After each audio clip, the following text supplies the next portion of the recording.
এখনো সময় আছে। আমি সত্যি বলছি আম্মি জান, এখনো তুই মুখ খুলবি না? না, আমার ঘরে কেউ আসে। তুই এত বেলজ্জা মহিলা, এতগুলো মার দিলাম তারপর তোর মুখ খুলছে না। তোর মুখ কেমন করে খুলতে হয় আমার ভালো করে জানা আছে। ওকে আর মেরে কি হবে?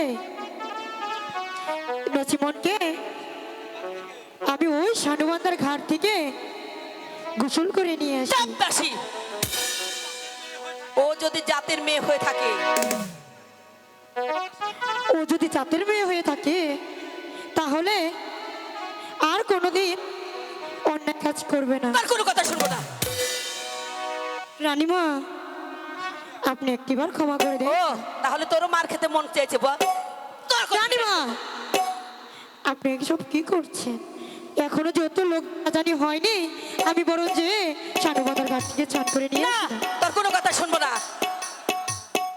না রানীমা, আপনি এবারকার মতন ক্ষমা করে দেন না। কিছুতেই ক্ষমা পাবে না ও। না রানীমা, আপনি ক্ষমা করে দেন। তুই আমার কোনো কথা শুন বল। রানীমা, আসি। তোমার কথা মতন এইবারকার মতন আমি ওকে ক্ষমা করে দিলাম। যাও, বিদায় করো। ঠিক আছে যাও। রানীমা, তাই যাচ্ছি।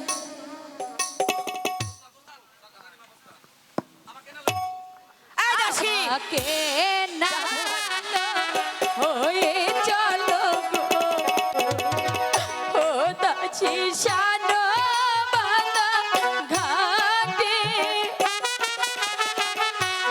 আমাকে না নিয়ে চলো গো, ও দাসী সানো বাঁধা ঘাটে,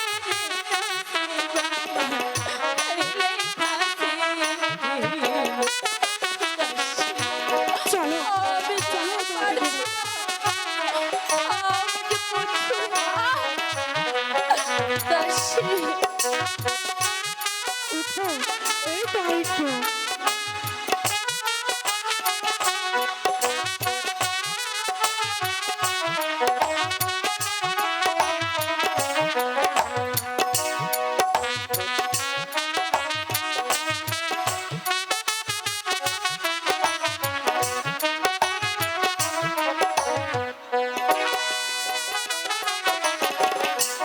यार কত দূর যে যেতে হবে রে, ও দাসী চলিতে না পারে,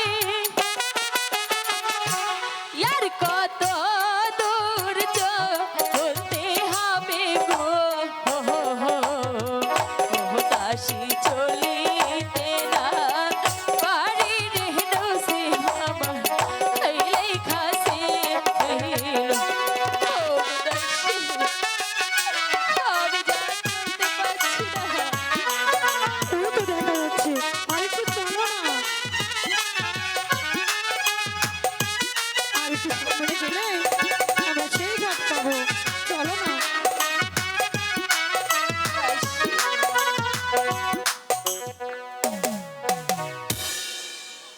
নচমন, এই তো আমরা সানুবান্ডার ঘাটে এসে পড়েছি।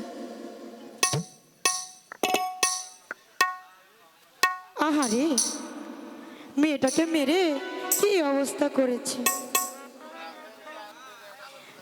হ্যাঁ, তো মেয়ে নাই, মেয়ের দুঃখ কিভাবে বুঝবে?